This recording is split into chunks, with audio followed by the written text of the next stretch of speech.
We're all good? Okay. Cozy? Thanks.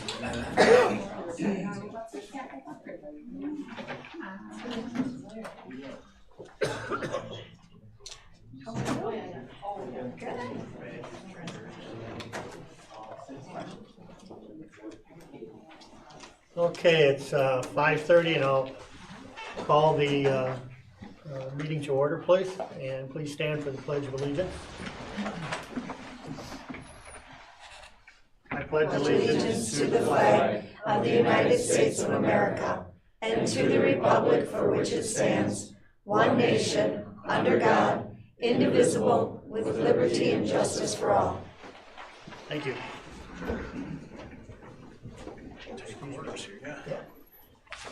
Roll call, please, Colleen. Calhoun, Hughesby, Kirsch, Here. Kissinger Wolf, Here. Long, Here. Scuball, Swente, Here.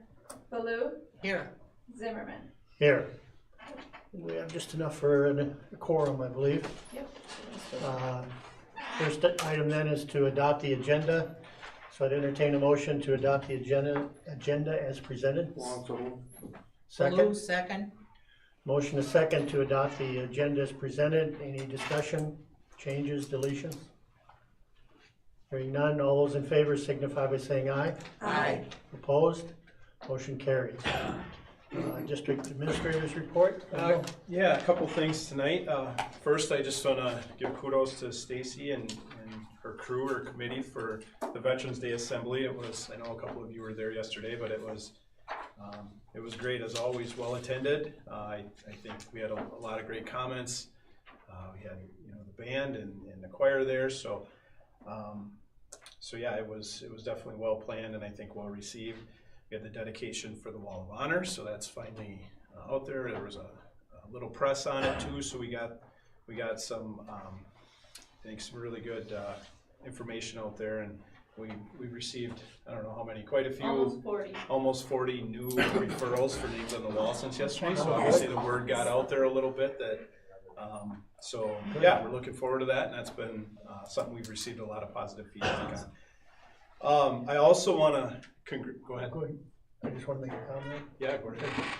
I just want to reiterate what Wendell said. Stacy, that program is awesome, and I know that you have take a big part in it, and everybody that works with you is a big part. The students involved. That's a very impressive program that you guys put on for the veterans, and I know they appreciate it too. If you haven't seen it, you haven't been to it, I'd suggest you go to it sometime. It's to me, it's pretty impressive to watch and to see, and I'd especially like to make a comment with regards to, help me. Megan Barker. Megan Barker, okay? That's an elementary teacher Yes. that takes on the task of raising money each year and for the Honor flight. honor flight, thank you, for the honor flight. This year they were going to raise, they wanted to raise $1,500 and they raised $2,500.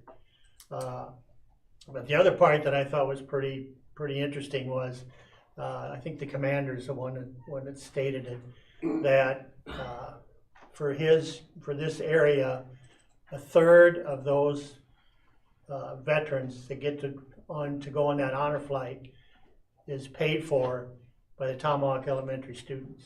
I mean, that's pretty impressive, I think, that they do that. So I know that the students have one heck of an incentive to raise money. And I don't blame them. I think that would be kind of neat to see Sherry in the duct tape. But I think that all that kidding aside, I just wanted to make that comment. I'm just very, very much impressed by it, and I think everybody should get to see it at some point in time. Especially that, I telling Deb that part when they played their song each, and the veterans stand up. It makes me get a little lump in my throat when I they do had that. one. Yeah. It's pretty good. But anyway, I just wanted to make that I comment. think you can also see it on YouTube. Yes, you can go to YouTube and check it out. And you know, Sherry, I hate to say it, but I think one year a guy had to kiss a cow. So every year it's something. Yeah. They're going to raise a lot of money, and it's always going to come at your expense somehow. So buckle up. So yeah, but no, just to add on that, because I had a couple of things on here for Megan as well. Some of the statistics that they gave, I didn't realize either. So. Yeah, you said it, 30%. We've sponsored 59 veterans to go on this trip over the number of years where since she's been raising that money and donating it. The middle school as well donates to that. And but they said we were the highest school in the 13 county region as far as donations go. So something to be very proud of, and it was nice to see them honor Megan for that too. I know it meant a lot to her as well. And thank you to all the parents and the students that gave all the money. That's right. So, So. yeah. Second thing is, just wanted to let the board know that we did get the bid for the land parcel that we had approved to bid on. So I know that was done in closed session, but that will come through and be finalized soon. So you know, for the public to know that that parcel of land is where we currently park vehicles during softball games, and that the city owns it and had put it out to bid. And it's a pretty important property for the school district because we really have no parking for our softball field. So now we've acquired that, and we will be able to utilize that a little better than we have in the past. Third things, one of the handouts that I gave you, put in front of you today, it's the colored copy one, just gave you the referendum results from this November election, which were pretty positive, I thought. So out of the 120 districts, there were 138 questions total. Some were capital and some were operational.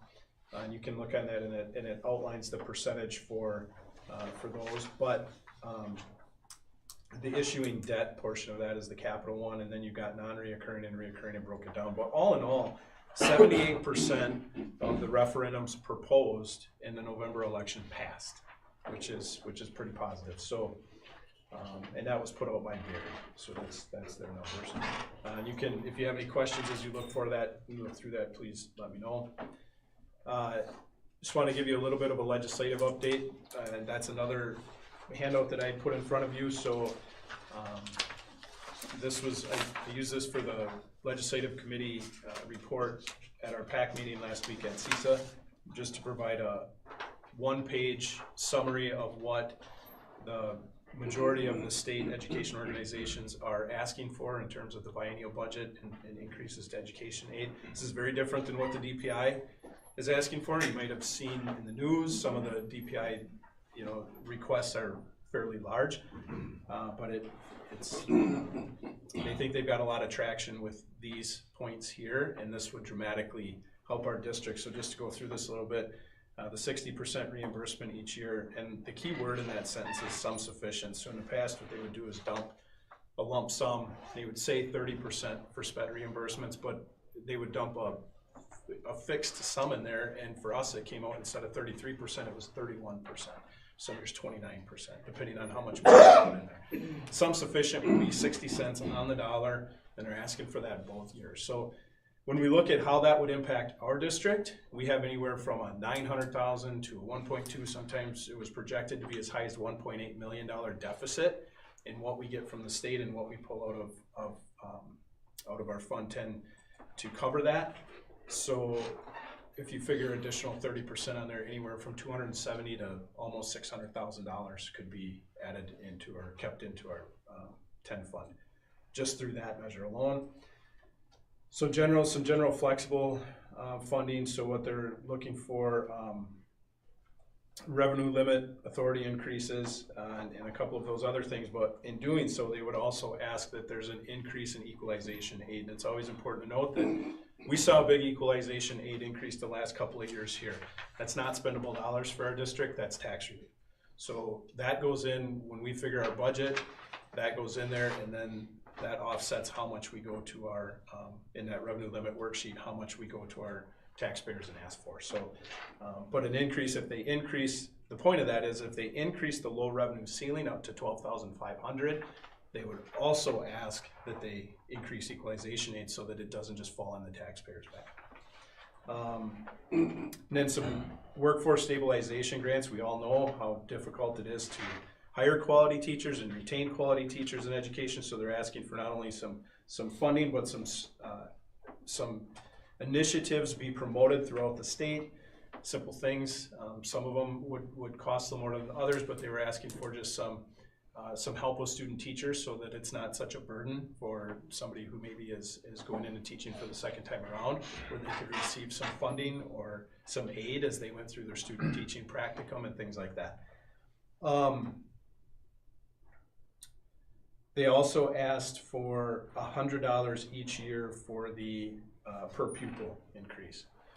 All in all, if we got everything that they came, it would dramatically reduce how much we would need to go to our taxpayers for referendum for a number of years into the foreseeable future. So we don't know what we'll get, but we know that, and we've shown that if we do get increases in funding, we always have that option to under levy, and we've shown that we'll do that to keep taxes pretty static across our district. So I wanted you guys to have this. This is pretty universal across all the Wisconsin School Board Association, the Wisconsin School District Administrators Association, School Business Officials Association, and then the administrators, the ASA organization, which is the School Administrators Association as well. So they're all pretty much on board and asking for the same things.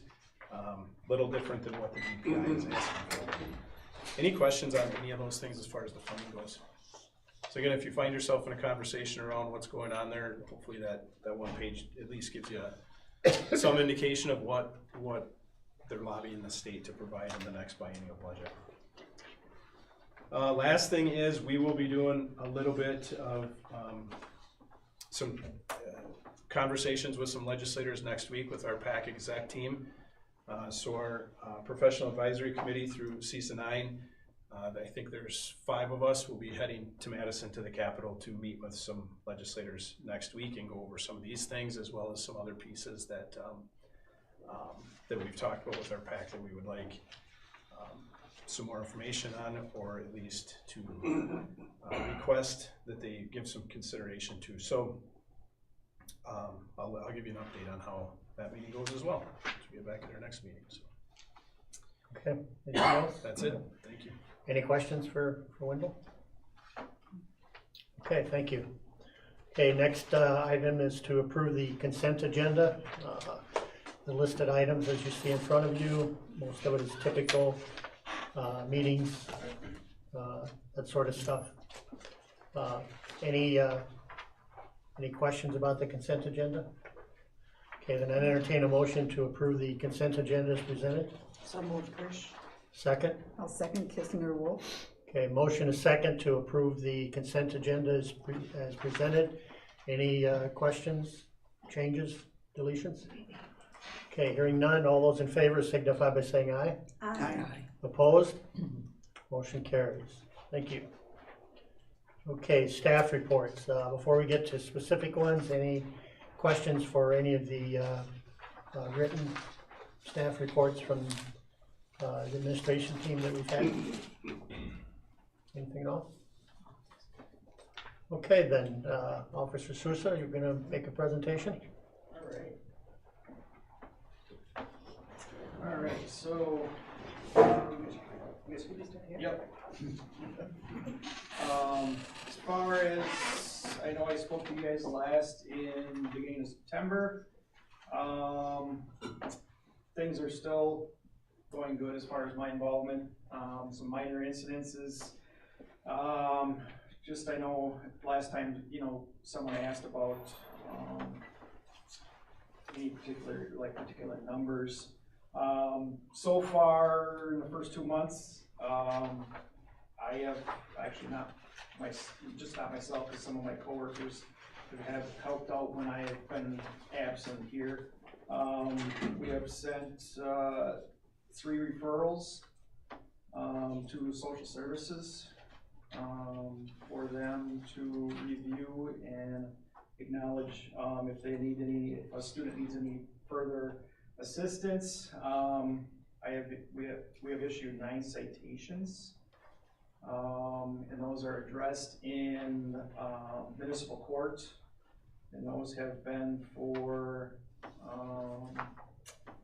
nicotine, disorderly conduct, and truancy. Other than that, as far as the complaints that I've documented, I would say that majority of my time has been spent in the middle school and the high school.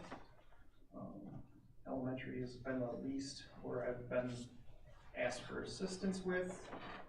Other than, let's see, other than that, I attended all 4 football games. There's minimal problems there. Homecoming dance weren't any issues. Middle school dance weren't any issues. Assisted with the fire drills and the lockdown drill that we had. I also assisted St. Mary's with their lockdown drill that they had, and been participating in the in addressing individual truancy with other staff members and other agencies. Let's see, I'm just trying to make as many student contacts as I can. I can't tell you how many times how many kids I've talked to, you know, good or bad, or how many high fives or fist bumps I've gotten or have given, and you know, how many people I've talked to about how their day's been going, or how many kids, students have asked me about how my day was going. I think that's. Oh, and I think I mentioned it last time, I was also a guest speaker in Miss Ewart's family relations class regarding abusive relationships. Other than that, I think that's about it. Okay. Any questions for the officer? Thank you. Thank you. Appreciate it. Okay, Casey Sterney is gonna make a presentation. I guess I'll follow suit and sit here as well. I was asked to come and talk about Raise Your Voice and what we've been up to so far this year. So in August, I brought 4 students to the Summer Summit where we worked with other clubs around the state. And then in September, we focused on Start With Hello Week, where the students chalked the corridors and the entrances with different mental health awareness messages and welcoming and belonging kind of things. And then we planned other activities throughout to build belonging and new connections. In October, I took 3 students to the Fall Summit where we met with other leadership groups. So in the summer, it was anyone that was able to come, and then in the fall, it was just the leadership teams from the clubs. And we worked with them to make more plans about what we want to do with the school year, and just to kind of see how other clubs are running so that we can find our best way to move forward. We also hung up different suicide prevention posters. We passed out information about 988 phone number. We met with Mr. Quisenberry to talk about some of the different campaigns and projects the kids wanted to work on. So he graciously offered us a space to display a mural that we'll be working on with the Wausau community. So in the corridor between the high school and the middle school, where those felt banners are hung, that will become a Raise Your Voice display instead. He approved our email campaigns that we're going to start going out to students to weekly just give them updates about different coping mechanisms or things to watch out, just little tidbits to just really target the students and building a mental health awareness and breaking down that stigma. And then he also supported us in our idea for our Meet and Greet Mondays, which the students want to go to the elementary school to talk and just greet the kids as they come in off the bus. So we got his approval to do that, as the students will miss about 10 minutes the first part of their day. And then this month we celebrated Unity Day, which is a day where everybody wears orange as a symbolization that we want to have a bully-free campus. On our to-do list for this month is we're going to start those Mental Health Matter emails. And we're also going to post, what we call toilet talks, so little like posters about different things each month in the bathroom stalls to just get the kids have some time to be able to do a little bit of light reading. And then in December, we'll start those meet and greet Mondays, so we are hoping to do that on the second Mondays of the month. We just met another December thing that they're hoping to do. They really like to host a breakout session during the December activity day in the high school and in the middle school, where we work on different winter stress reliefs, like building, like make and take projects for the students. And then some things to come, you know, they want to work on doing the community color run. They have some ideas for what they want to do for Mental Health Awareness Month. But just a couple of things to note. Aspirus decided that they were going to change the fiscal donation that they give us. So at the beginning of a club starting off, they're going to start giving those clubs $5,000 to kick off the club. And since we started at the end of last year, they're graciously giving us that difference. So we'll be getting a bonus with that. And then for each additional year, they'll help with donating $1,000 also, so that we can continue to be sustainable. And then NAMI is also offering to pay for the stipend for another staff advisor, so I can hopefully take on a high school advisor as well. So those are all of my updates for now. But we've been moving and grooving, and they've got a lot of really awesome ideas, and they're very excited about things to come. Any questions? How many youth do you have involved in the group?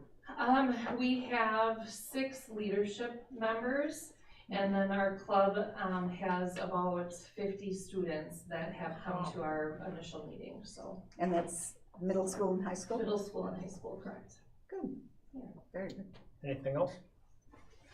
I just want to thank you for the work that you're doing. I think it's very important and well worth doing. Thank you. Thank you. Ryan? All right, so activities report for fall. Put a lot of information in that letter this week. Obviously, there's a lot going on. We're kind of at the transition period right now. Girls basketball and hockey started yesterday, and then the rest of the winter sports, boys swimming, wrestling, and boys basketball start next Monday. So we're heavy in the middle of the transition. The fall clubs are actually all finishing up their stuff probably within this next week or two. So just more gonna let you know about information with that stuff. Start off, wrap up the fall. Obviously, big thing this fall, girls cross country qualified for state for the 25th year. This was the 50th running of this WIA female end of the girls state meet. So Tomahawk as a community, as a team, has qualified 25 years as a team, and that's not counting all the years that we just sent individuals down. So when you think about the history of that meet and then the WIA celebrating the 50th year of the running, how kind of cool that is that our little community has been there for half the meets as a team and is the highest participation number for Division II or Division III programs in the state.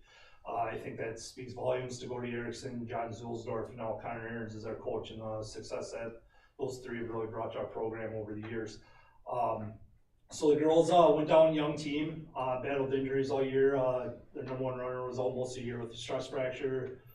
Kind of worked her way back in the lineup down the stretch. Ironically, she passed a girl from Shawano in the last 200 meters at the sectional race that gave us a sectional title, and got us our 18th sectional title that way. Another one of our runners that's starting our missed most of the year with a hip injury.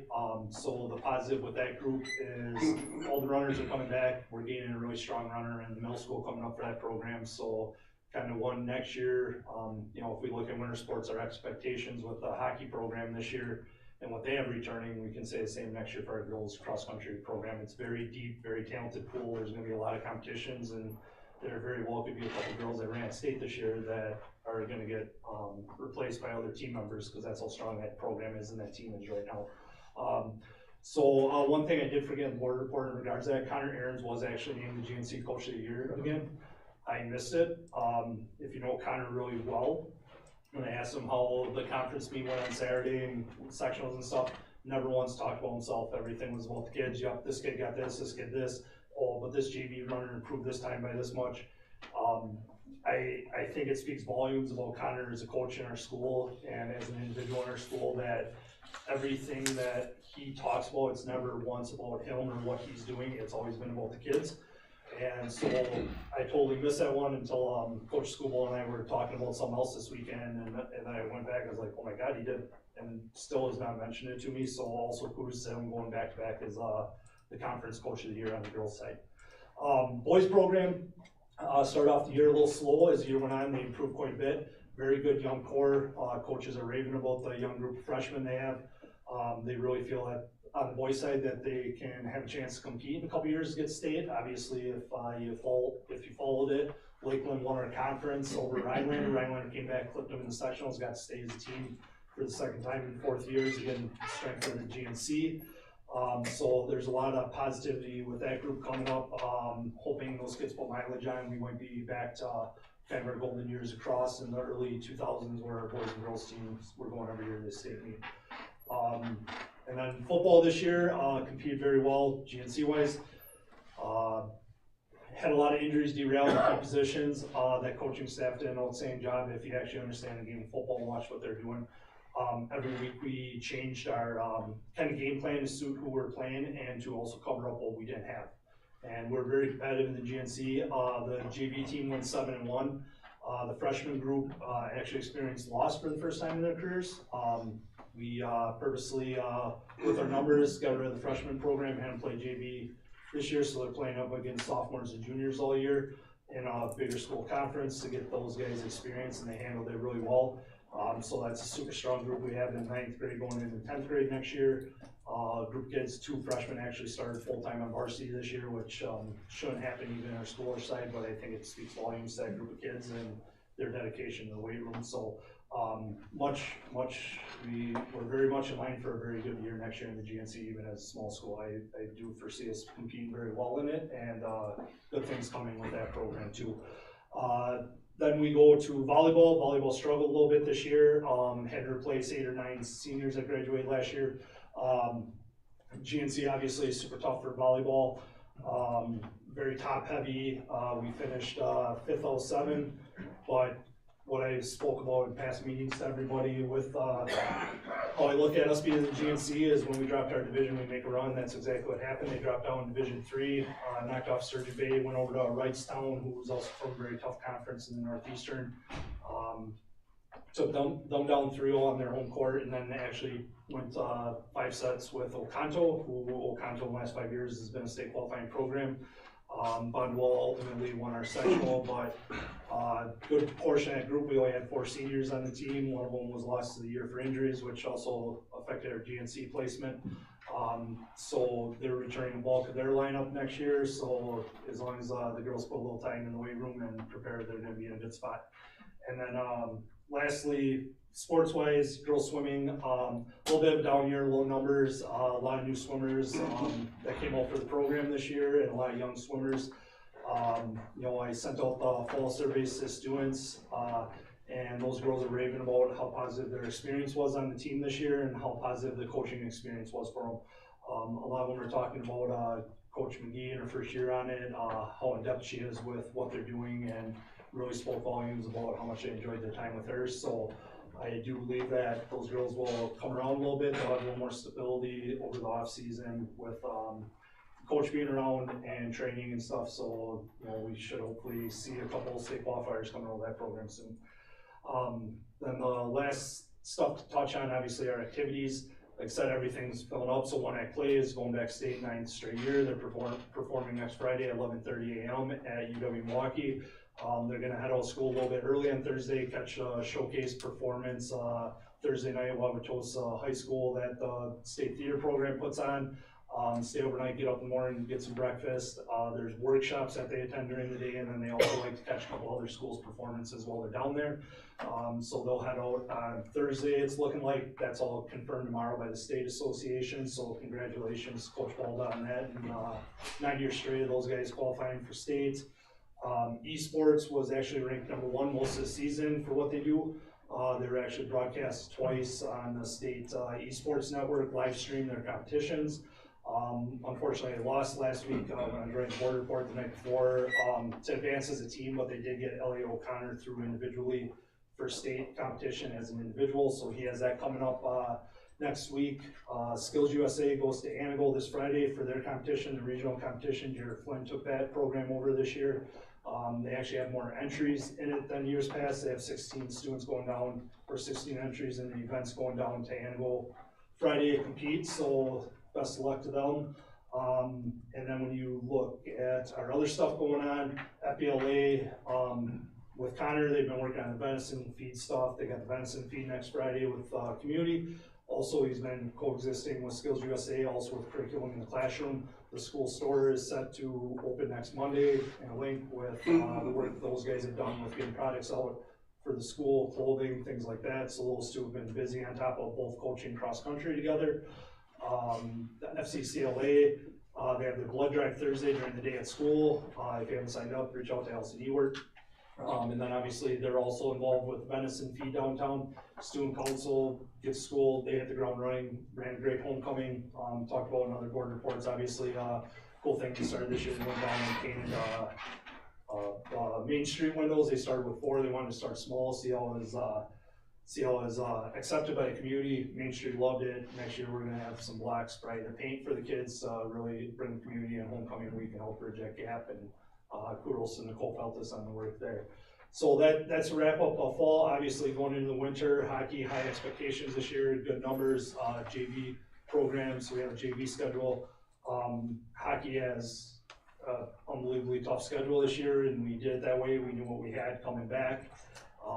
So we're actually playing state champs here on Saturday in January. We're going over to face in Richmond again. We go to a heavy D1 tournament. So we're gonna see some competition. We're gonna take some bumps along the way, but hopefully that gets us ready, for kind of the ultimate goal, and that's that finishing that last weekend in the last game. Boys basketball numbers are down. We were over 30, right now we're sitting around 22. We had a lot of seniors that decided not to come out this year. They've just been through a lot over 4 years with 4 head coaches over 4 years. And then also we're facing an injury bug already in the winter with one of the players there. But we'll have enough to run varsity, JV, and JV2, so the kids are just going to get a lot of playing time this year, and hopefully we stay healthy so we can keep those games on the schedule. Girls basketball numbers are stable, they're at 13. Obviously, talked about the middle school under the board report, low numbers in the middle school right now for girls. We're going to see that coming to the high school level in the coming years. So pretty much hopefully we find some ways working with youth basketball organization and people involved in basketball to get girls back out for the program. Wrestling numbers are super high, brought in over 20 boys this year, over 30 girls. Obviously, word's kind of around town, Alyssa Lampe's coming on to be a volunteer coach. Obviously, people know the history of Alyssa, runner-up at state in the boys, wrestled on the world stage, world champion. Just the fact that we have her in this community to be a mentor to these girls is going to be an experience that can't be overlooked, and what those girls are going to get this season with her. So with that being said, a big thing on the horizon for us with the wrestling program is we have to decide in February if we are going to solely sponsor a girls wrestling program with the numbers we have. After this year, the girls can no longer wrestle on the boys side and then wrestle at the girls state. So that's something that's coming down the line that we're going to have to talk about in the coming months. Make that decision second week of February and plan for the following year having a separate girls wrestling program if we choose to do so. And then lastly, boys swimming. Returning 2 state qualifiers with Coach Lesbrance. Their numbers are up. They actually picked up a couple of those basketball guys that decided not to play. They're going to go try swimming for the year. Numbers are really good. If you look at us, we're around 15 swimmers. The rest of GNC is around 5 to 7 swimmers. So they should fare pretty well in the competition. Obviously, we have a couple state qualifiers returning that are looking to get back to the state game in Waukesha. So it's kind of all look for the winter. That's all I got. That's all? Any questions for Ryan? I just have one, Ryan, and Yeah. this might be too early to ask this question, but if we were to decide to move to a separate girls wrestling program, is that going to be difficult finding competition matches without having to travel a lot, or no? Well, there's going to be a lot of travel with it right now. Girls wrestling is blowing up. So put it in perspective, 2 years ago there were 600 registered girls wrestlers in the state. last year was 1,500. WIA hasn't come out with the numbers yet, but it's growing exponentially. And essentially, from my understanding with kind of Title IX stuff with the WIA, is they're trying to get to the point where it's as equal to the boys' side. So after, I gotta think how this works, I can't remember, based on the numbers, they're either gonna split right away into 2 divisions or keep it as 1. For example, this year they moved the regionals off the boys' sites this year. The regionals are Friday at different sites, sectionals are Friday at a different site, and they're already kind of doing that. They're still gonna bring them down and have them wrestle during the boys' state tournament because they have the Cole Center rented out. But ultimately, their goal is 2 years from now, they're gonna have a true girls team state champ. So for us, obviously, we got a lot of media coverage last year with how many girls we had out for the program. Wausau West is putting on kind of an unofficial state tournament, team state tournament, down at UWSP at the Quant. And we're one of 16 teams in the state to get invited to that. So we're gonna send the girls down for that competition, true team competition, where they're gonna wrestle in their weight classes, have team scores, because can't really find a lot of duels. So with the growth of it, if I'd say in our area, the GNC, we're at a different level right now than the rest of the GNC schools. They have 1 or 2, I think the next most might be Lakeland with 4 girls. Because we talked about it as GNC ADs, do we add conference champion weight classes to wrestle the girls at the GNC boys tournament that we have scheduled, obviously, first Saturday in February.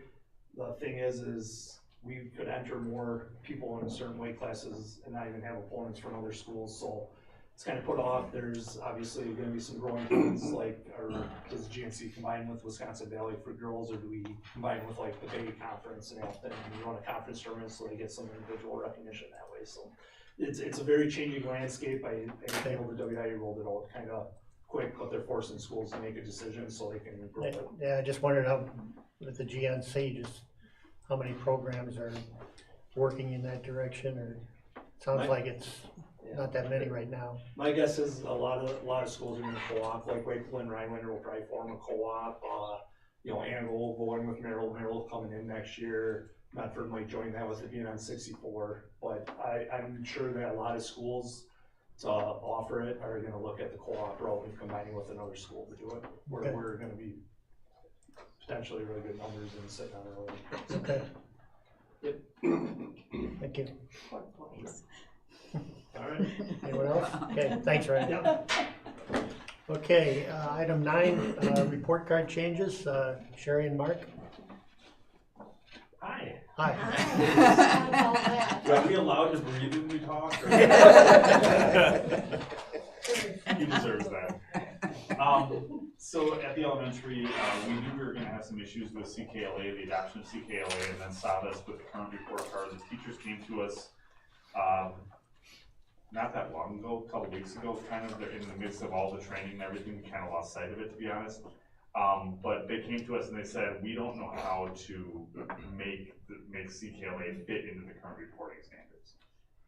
So we did BLT on it. They went back to their grade levels, looked at everything, and it's gonna be, we're gonna have to phase some things in. So reporting period is ending pretty soon, trimester, next Friday. So we simplified some things for this year based on what we know now of the curriculum. We're learning CKLA and SAVAS through this year. Our content teams are gonna work on it through the year, and then we'll have a nice, very thorough, robust report card for the 25-26 year. So it was fully anticipated. yeah, Nothing is shocking. We actually had the shell of the report card already mocked up. It's just that we were kind of hoping maybe it would pass through, but once we got into CKLA, we quickly realized it just wasn't an option. it'll afford us the opportunity to look at every piece of the report card too, and how we report. And it's All the grading practices and everything that go with those. assessments and yeah, so Okay, it's good work. okay. Any questions for?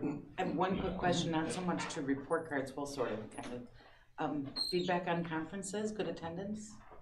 Yes, I don't have official numbers yet, but I will report out on that for sure next time. Because it's still trickling into this week a little bit, Okay. families that were gone or. Sure. But yes, the building was very busy and all week, not And just Thursday all night. levels, middle school and high Yes, school? at least, yeah, I would say sixth grade was very highly attended, seventh and eighth not as much. There was some virtual conferences that happened, but definitely not, if I had to compare it to last year, not as many as last year. Okay, I'd say it's probably equal to that statement. okay, You know, it's a little harder to track in the high school level and enter through different buildings because of multi-student families. sure. But for example, we count how many students come through the doors by the high school. And we had, I think it was low 20 families walk through. And then, but the virtual phone call kinds of conferences have really taken off for high school age students and families. And are you guys tracking all those virtual conferences also? Teachers keep a log of the students that they've met with, so we have that. So, yeah. Sorry, That's I was okay. gonna ask that before and then I won't. thought, well, report cards, that fits. When are the DPI report cards released?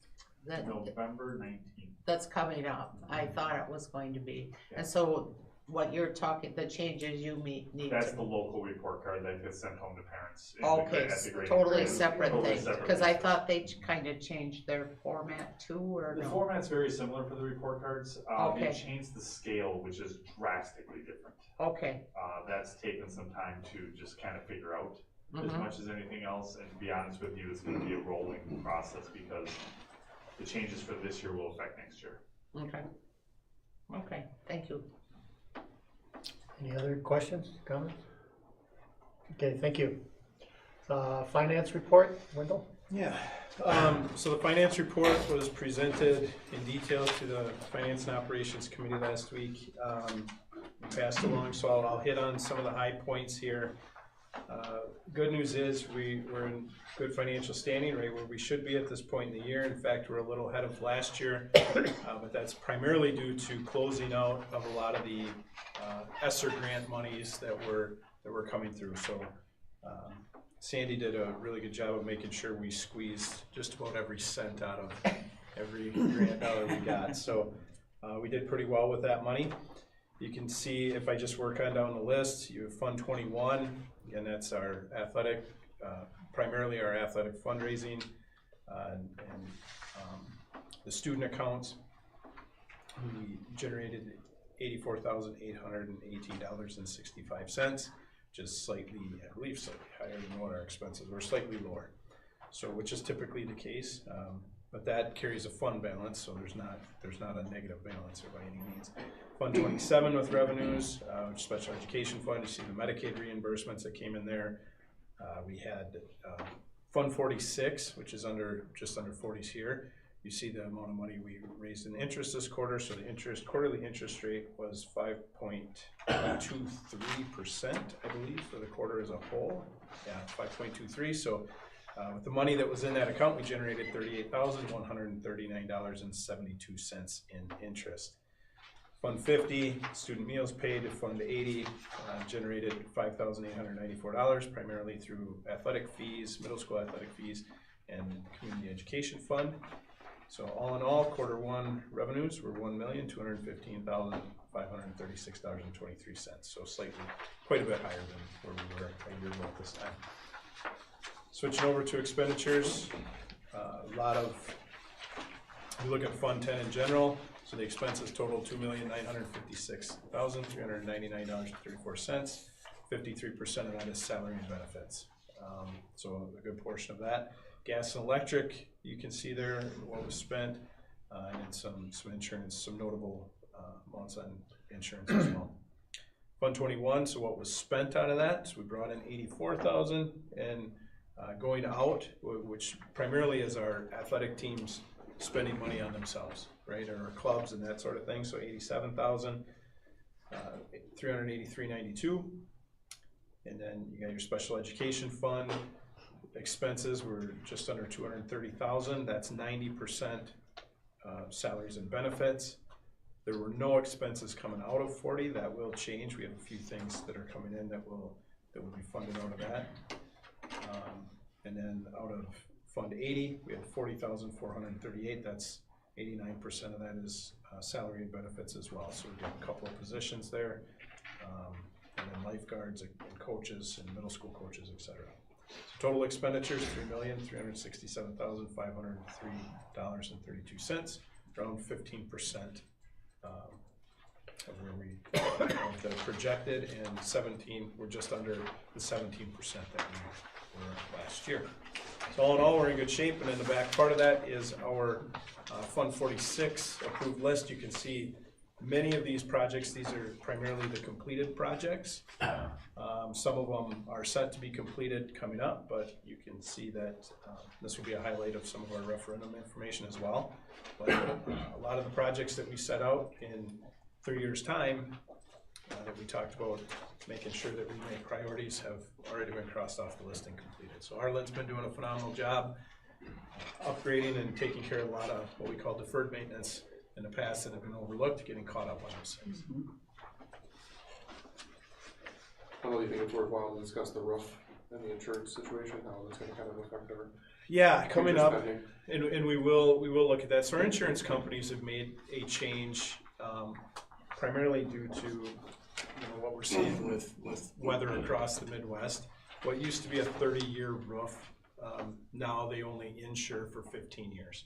So that, where we thought we were really well caught up with roofs, 37 of them across the footprint of our entire building, we are now at a little bit of a setback because we're gonna have to go through and each year, there's gonna be a number of them that our insurance company flag that will need to be replaced.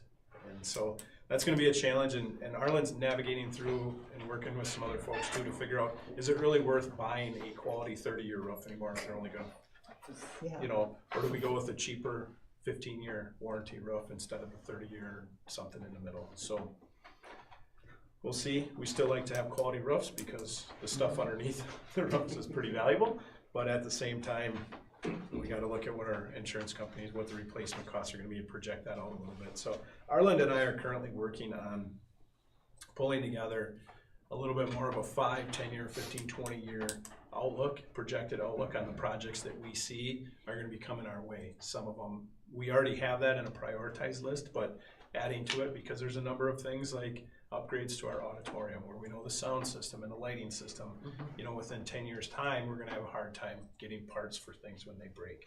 So we'll put together that list and that will be part of our Fund 40, not just our Fund 46, but we'll add that and work on our committee with that, so. So just clarification purposes, they'll only insure that replacement cost for 15 years and then it'll go to ACV. Correct. Yeah. So it's not that you're not insured, you're just now going to actual cash value after 15 years. I believe You should check that out. We'll check it out, but when they explain it to us too, yeah, it wasn't explained as just actual, that's more residential for us, I think it was. No, it could go both ways, Yeah. that's why I'm bringing So it up, make we'll sure look, that yeah. you ask Yeah. what happens at 15 years. Yeah. Because it may be that they're switching it from replacement cost Right. over to ACV. Right. Yeah. At that point in time. What is ACV? Actual cash value. Okay. So it's a depreciated value on your. Yep, I got it. Either way, it could result in more expenses for the district. It could. It'll shift our priority list a little bit. We're not gonna have to go through and in 1 year do 17 roofs, but ones that we had well down on the list are gonna move up a little bit. Yeah, for sure. So. Okay. Can entertain a motion to approve the Q1 finance report? I'll make a motion, but I have a question. Should this read September 30th, 2024 Yes. instead of 25? Oh, yeah. Okay. I'll make a motion that we approve the report. Okay, second? I'll second. Baloo? Okay, motion is second to approve the Q1 finance report with the change to the date. Any discussion, questions? Hearing none, all those in favor signify by saying aye. Aye. Opposed? Motion carries. Okay, next item is to approve the operational referendum resolution, and there's 2 parts to it that we'll have to do separately. Any comments on this one, Dolito? Nope, this is just the standard language. One you'll see is the resolution for the revenue to exceed the revenue limit by the 3.25 million. And it's always important to say that's a continuation of what we're already in. There's not an increase there. And then the second one, part B, is the ballot language that will, the resolution to providing the election language. So. Okay, so I'd entertain a motion then for the first one, resolution authorizing the school district budget to exceed revenue limit by 3.25 million per year for 4 years for non-reoccurring purposes. I so move. Swente? Long, second. Motion is second to approve the first part of the resolution. Any discussion? All those in favor signify. Roll call. Oh, I'm sorry, roll call. Thank you. Thanks. Kirsch, Yes. Kissinger Wolf, Yes. Long, Yes. Swente, Yes. Baloo, Yes. Zimmerman, Yes. Okay. Second part, resolution providing for a referendum election on the question of the approval of a resolution authorizing the school district budget to exceed revenue limit by 3.25 million per year for 4 years for non-reoccurring purposes.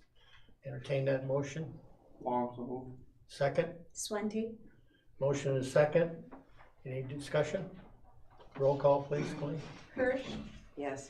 Kissinger Wolf, Yes. Long, Yes.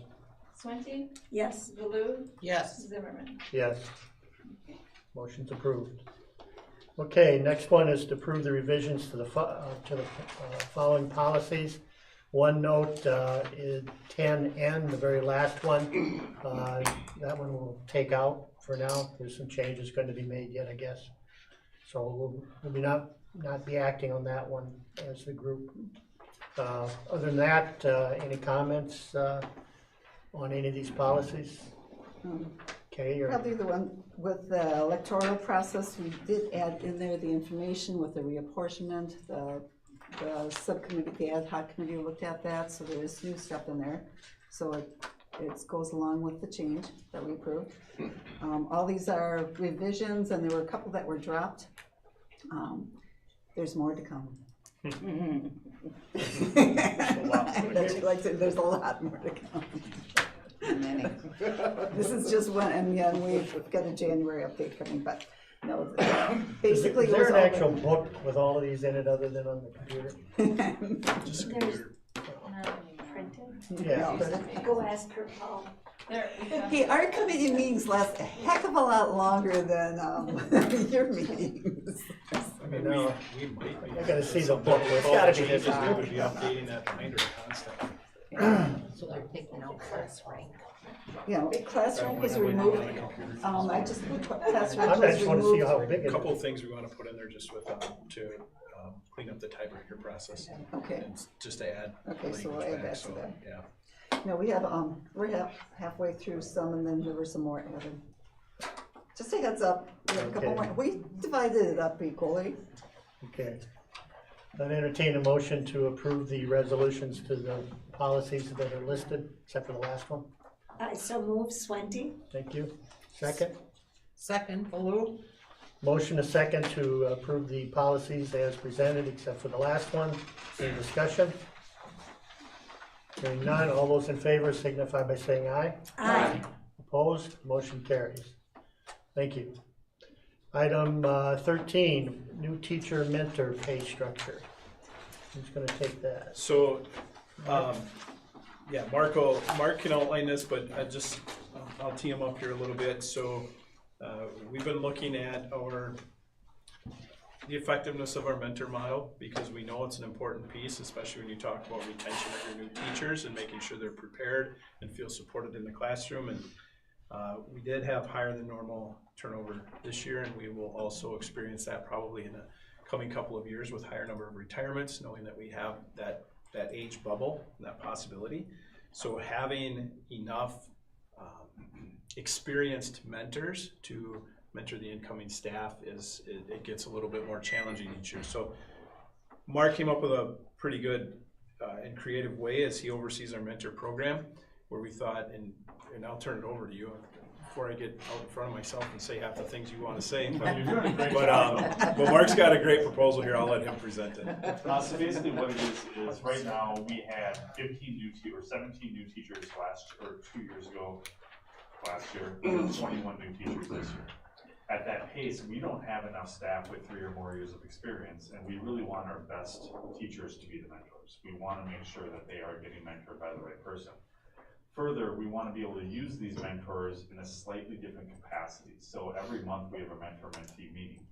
But right now, the mentors only attend certain ones because frankly, it ends up being it's a discussion on a single topic. But what we want to do is turn it more classroom centers based so that we can use our mentors' expertise in very specific strategic ways.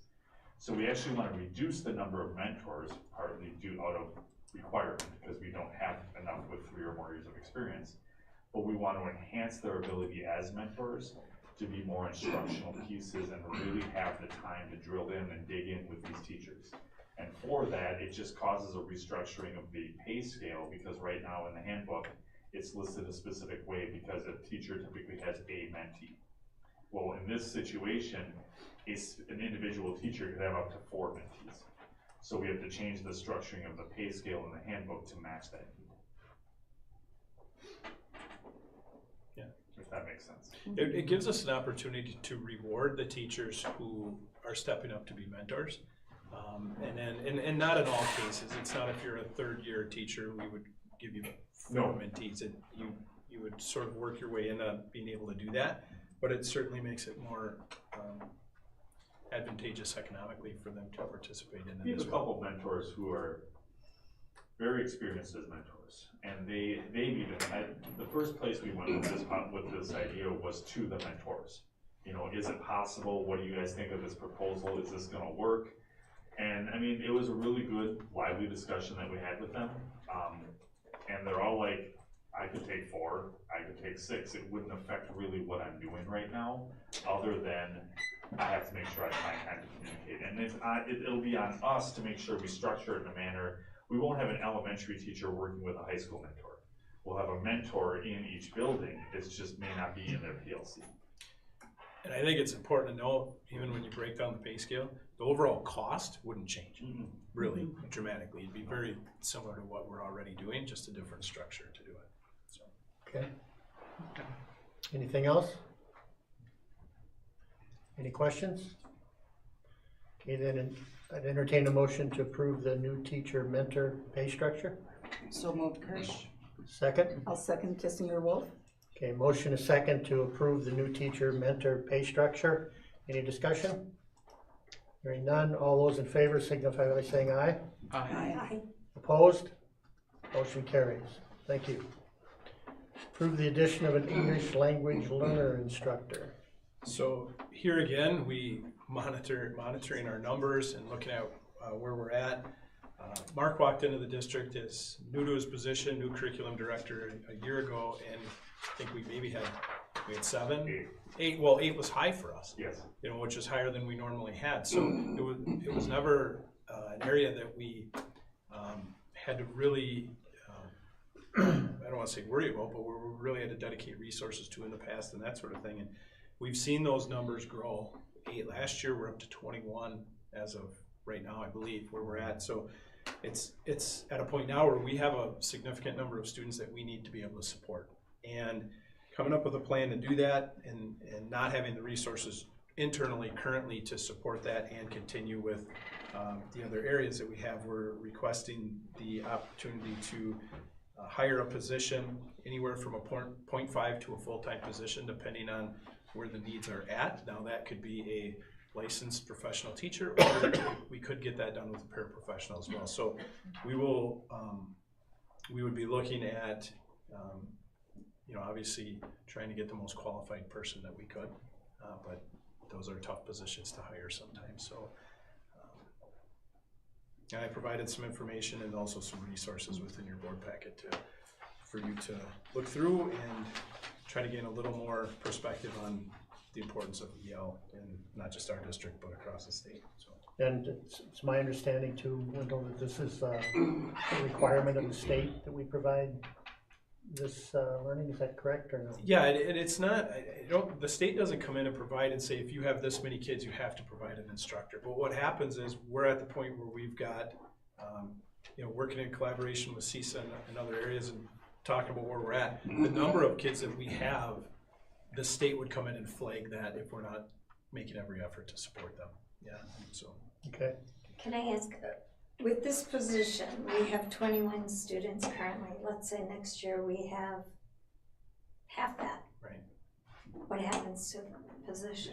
It's pretty much contingent upon the need. So I Okay. mean, if we had So half every that, we year would it's still, going we to- would still have a need, but if we got down to 3 or 4, then we would have to look at where we were. Well, I think it's also contingent on what level they're at. Yeah. If they're a level 3, level 4 speaker, according to access testing, our services are very different than if they're a newcomer.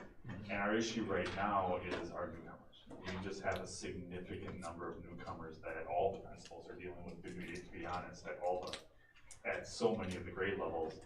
And newcomers very high need individuals. Yeah. It's been a long time since we've had somebody in this position.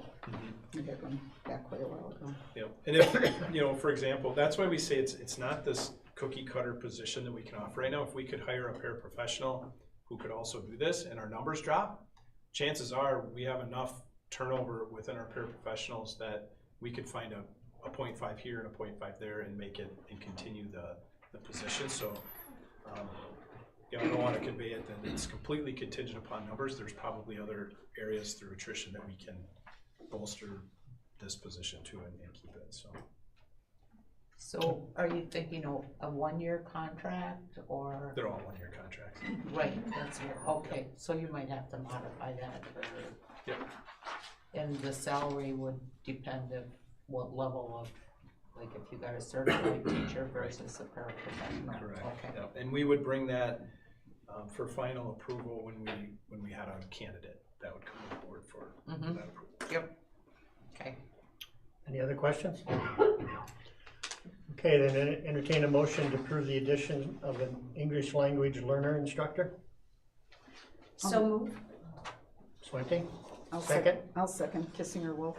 Okay, motion is second to approve the addition of an English language learner instructor. Any discussion?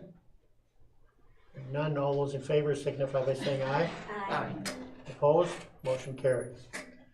Okay, next is to approve the memorandum of understanding between the Center for Human Development and School District of Tomahawk. Any comments on this one? Nope, not much. We'll be bringing more of these as they come through, but this is something we've been doing for a while. Outside providers are able to see their patients, counselors and such during school hours, when it's either on their lunch or during a study hall, things like that. So we've been part of this for a long time.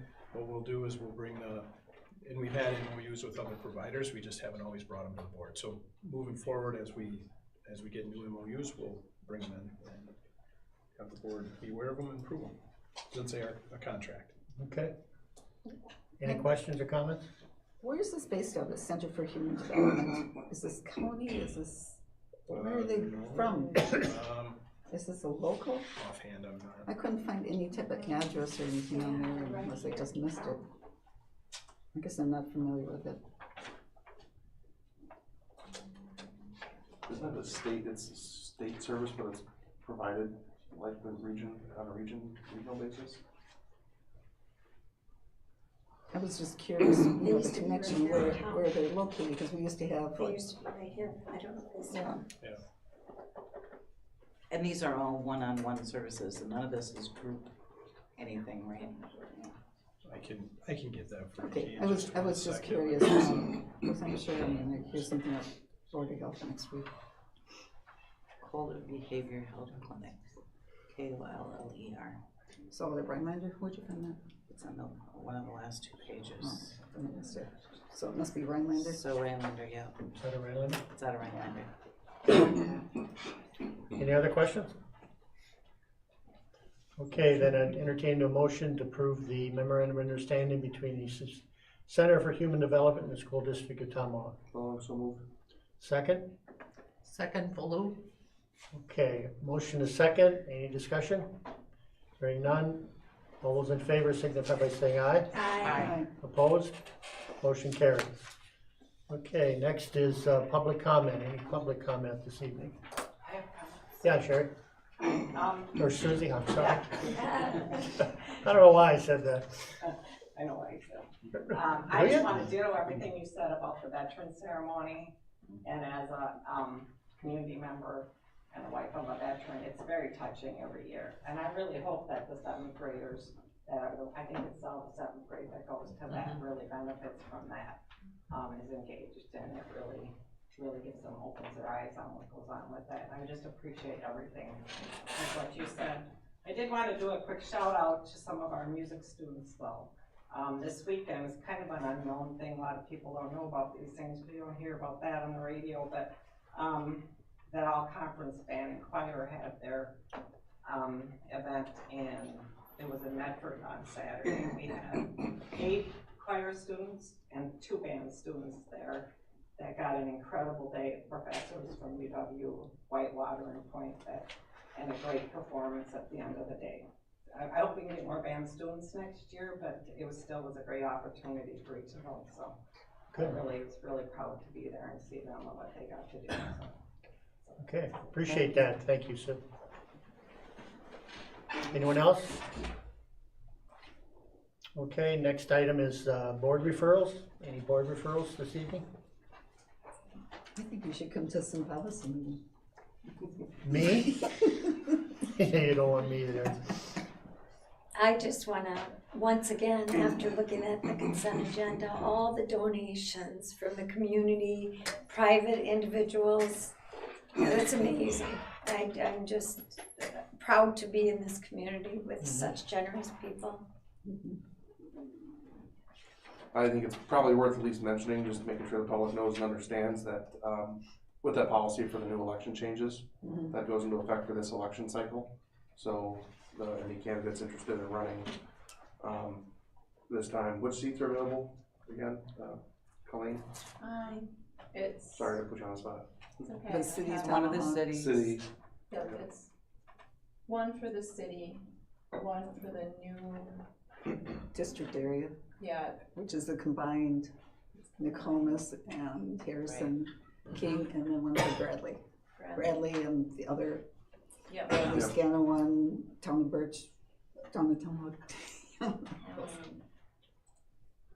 So again, this is our desire with this, and no matter where you live in the district, you should be able to run for a seat this year on the school board if you want to. Yep. That's all. Okay. Thanks, Dave. Anything else? Okay, then next item is to go into closed session, so I'd entertain a motion to go into closed session. Swenty, so moved. And second. Motion is second to go into closed You guys need session. a hot button tonight. Roll call, please, Colleen. Take lessons from her. Yes. Kissinger Wolf, Yes. Long, Yes. Sweating, Yes. Baloo, Yes. Zimmerman. Yes. Thanks for attending, Scouts. Did you learn anything?